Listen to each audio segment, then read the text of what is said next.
Aunt Carol's dollhouse dreams. The scent of lavender and old paper wrapped Lily in a familiar hug the moment Aunt Carol swung open the door. Sunlight streamed in, illuminating dust motes dancing in the air of the perpetually warm hallway. Lilybug.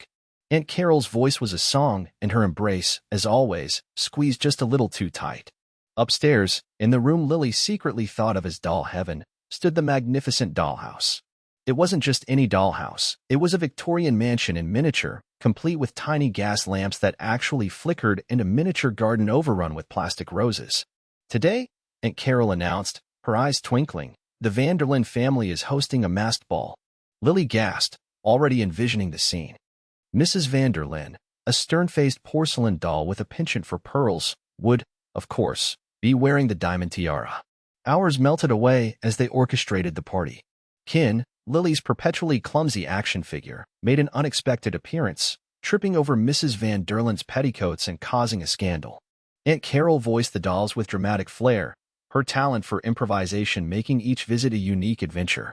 As dusk settled, painting the room in hues of purple and gray, Aunt Carol tucked Lily into the antique four-poster bed. Tonight's story, she whispered, pulling the patchwork quilt up to Lily's chin, is about a little firefly who was afraid to shine. The tale unfolded slowly, a gentle parable about overcoming fears and the importance of sharing your light with the world. Lily listened, captivated, the image of the brave little firefly mixing in her mind with the memory of Karen's angry face. Could even someone like Karen, Lily wondered, find their own light? Show and tell excitement. Miss Davis clapped her hands, the sound like tiny thunder in the suddenly silent classroom. All right, everyone, listen up. Next Friday will be show and tell day. I want you to bring in something special, something you're excited to share with the class. Think carefully, and be prepared to tell us all about it. Lily's heart did a little flutter kick. Show and tell. It was even better than extra recess. She glanced at Maya and Noah, her two best friends. Princess Sparkle. She blurted out before she could stop herself. I'm bringing Princess Sparkle. Maya, who was meticulously braiding a lock of her own hair, looked up. Who's Princess Sparkle? Noah, engrossed in drawing a spaceship, paused his scribbling. Lily's cheeks flushed a little. Princess Sparkle wasn't just any doll. She was Lily's confidant, her partner in countless adventures. She's a princess, Lily explained, carefully. But she's also a secret agent, and a veterinarian, and she can talk to animals. Maya giggled. Wow, she sounds busy. That afternoon, Lily carefully laid out Princess Sparkle on her bed. The doll's once vibrant pink dress was faded, a testament to years of devoted play. Her yarn hair, once neatly braided, was now a tangled mess of pink and purple. But to Lily, she was perfect. With painstaking care, Lily wrapped Princess Sparkle in her softest sweater, a fluffy lavender one Nana Bloom had knitted for her. She nestled her gently into her backpack, making sure her plastic crown wouldn't get squished. It felt like packing a tiny, precious bird for a long journey. As she zipped the backpack closed, Lily whispered, Next Friday is going to be amazing, Sparkle. Just you wait and see. The grumpy classmate. The crayon drawing of Mrs. Gable's cat, Mr. Whiskers, lay sprawled on the art table like a wounded animal. Sarah Jenkins, face blotchy with effort, beamed at it. Look, Lily. I got his whiskers just right. Then Karen Stern's voice, sharp as a shattered ruler, sliced through the room. Looks more like roadkill. My 5-year-old cousin could do better. Sarah's face crumpled. Lily clenched her fists, the smell of crayons suddenly suffocating. Avoiding Karen in the hallway was like navigating a minefield.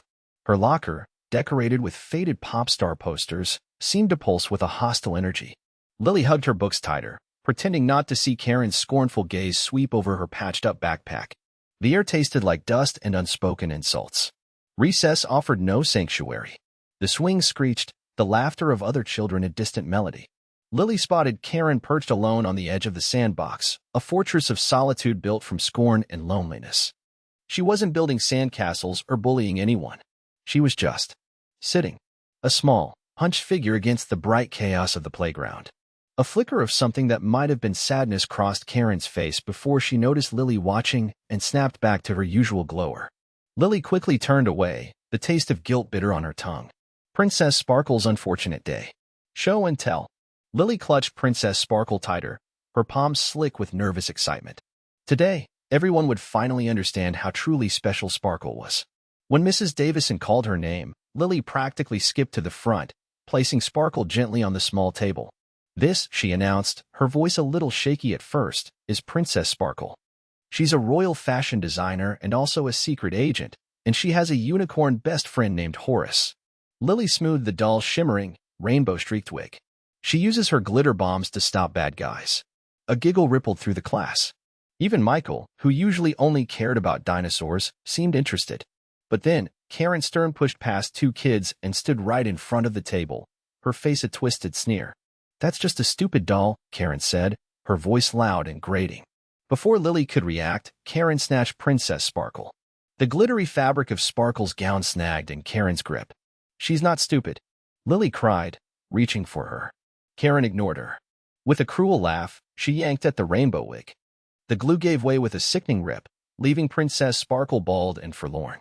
Lily gasped. Her breath hitched in her throat, then burst into a sob. The bright, happy classroom blurred through her tears as she lunged for her broken princess. The beautiful, shimmering wig lay discarded on the floor, a sad, tangled mess of synthetic hair. Aunt Carol's fury and resolve. Lily burst through Aunt Carol's front door, a tornado of tears and tangled hair.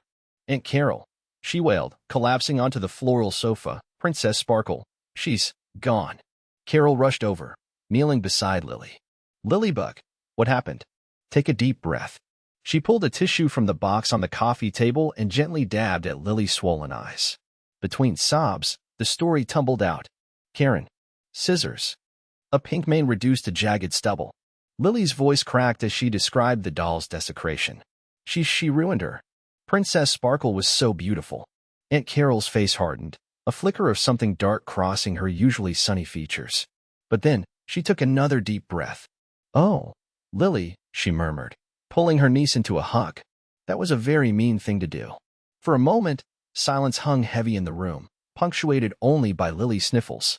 Carol stroked Lily's hair, then pulled back, a mischievous glint returning to her eyes.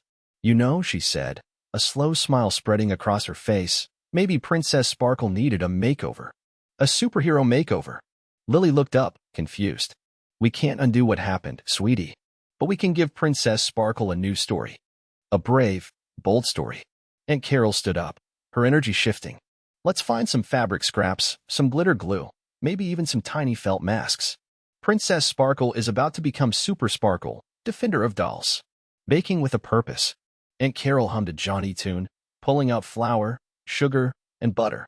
Lily, perched on a stool, watched with wide eyes as the ingredients transformed into a fragrant dough. "What are we making, Aunt Carol?" "Special cookies," Carol winked, "with a very important purpose." Lily giggled, imagining the cookies might grant wishes or turn people into frogs. Once baked and cooled, the real fun began. Carol presented a rainbow of frosting tubes and a bowl of candy eyes. "Now," she said, "each cookie needs a face. A funny face." Lily carefully piped a swirl of blue frosting and stuck on googly eyes, creating a cookie that looked perpetually surprised. Carol, meanwhile, crafted cookies with lopsided smiles, crossed eyes, and even a few with frosting mustaches. "These are for your class, Lilybug. To remind everyone that it's okay to be different, and that kindness tastes much better than, well, anything else." The aroma of vanilla and sugar filled the kitchen as they packed the cookies into a bright yellow tin. Lily hesitated, a flicker of uncertainty in her eyes. "Will they like them, Aunt Carol? What if they laugh?" Carol squeezed her hand. "If they laugh, then you laugh with them. But I have a feeling these cookies will do more than just tickle their funny bones. They might just tickle their hearts too." The tin, now overflowing with uniquely faced cookies, felt heavier than before, heavy with hope and a dash of nervous anticipation. Cookies for everyone. The scent of warm vanilla and cinnamon preceded Aunt Carol like a benevolent herald. She appeared in the doorway of Lily's classroom, a brightly patterned scarf draped around her neck, a tray piled high with cookies balanced in her hands. Miss Davis, ever the professional, raised a questioning eyebrow. Carol simply smiled and inclined her head, a silent request for permission. Miss Davis, knowing better than to argue with Carol's particular brand of persuasive charm, nodded. "Cookies for everyone," Carol announced, her voice warm and inviting. A collective gasp rippled through the room. She moved deliberately, offering a cookie to each child, her eyes meeting theirs with genuine kindness. There were chocolate chip, oatmeal raisin, and snickerdoodles, each perfectly formed and radiating sugary comfort. Lily accepted hers with a shy smile, her fingers brushing against Carol's. Finally, Carol stood before Karen. The girl's arms were crossed, her expression a defiant scowl. "I don't want one," she mumbled, her gaze fixed on the chipped paint of her desk. Carol's smile didn't waver. "These are special," she said softly, extending the tray. "Made with a little extra kindness." She held out a particularly large snickerdoodle. Karen's eyes flickered to the cookie, then back to Carol's face, suspicion warring with a visible longing. The silence stretched, thick with unspoken tension. At last, with a jerky movement, Karen snatched the cookie and turned away, her cheeks flushed. Carol simply moved on, leaving Karen to grapple with the unexpected sweetness. A change of heart. Karen chewed, the sugary sweetness exploding on her tongue. A genuine smile, the first Lily had seen all week, stretched across Karen's face. It was good. Really good. The kind of good that made you want to close your eyes and savor every last crumb. She swallowed. "Okay, Bloom," she mumbled, licking a smudge of frosting from her thumb. "You win. This cookie's all right." She shuffled her feet, kicking at a loose pebble on the blacktop. The playground, moments ago a battleground, now seemed vast and empty. The swing set creaked rhythmically in the breeze. A pang of something unfamiliar, something almost bad, twisted in her gut. Karen took a hesitant step towards Lily, who was meticulously arranging pebbles around the base of a dandelion. "Hey," she said, her voice barely a whisper. Lily looked up, her eyes wide and wary. About Penelope," Karen continued, her gaze fixed on the ground. I'm sorry I ripped her hair off. It was a stupid thing to do." Lily stared, speechless. Karen Stern? Apologizing? It was like seeing a dog walk on its hind legs. "Really?" Lily finally managed, her voice laced with disbelief. Karen shrugged, avoiding Lily's gaze. "Yeah, really. Your stupid doll probably didn't even deserve it." She paused, then added, almost reluctantly, "And your stupid cookie was pretty good too." A small smile flickered across Lily's face. "Thank you, Karen," she said softly. The tightness in her chest eased, replaced by a cautious warmth. Maybe, just maybe, things were going to be okay after all. A sparkly new friendship. "We need glue," Lily said, her voice barely a whisper. Karen, surprisingly, nodded. "And glitter. Lots of it." She marched toward the art supply cabinet like she owned the place, throwing open the doors with a bang. Lily trailed behind, suddenly feeling a flicker of something other than dread.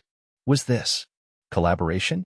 They gathered a rainbow of glitter pots and a bottle of industrial-strength adhesive.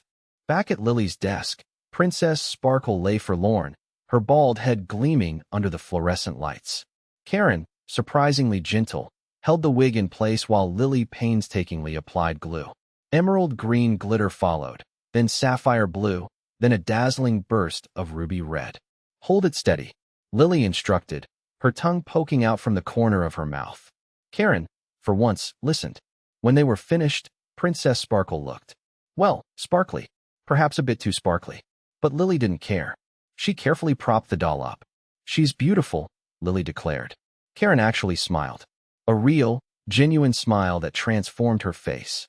"Yeah," she agreed, "she is." The rest of the afternoon was a blur of crayons and construction paper. Lily and Karen drew fantastical castles and glittery unicorns, their laughter echoing through the classroom. Karen even shared her juice box. Lily had never seen this side of her before. Maybe, just maybe, Karen wasn't so scary after all. Maybe all she needed was a friend. As the bell rang, Karen gathered her things. "See you tomorrow, Lily," she said, a hint of shyness in her voice. Lily beamed. "See ya, Karen."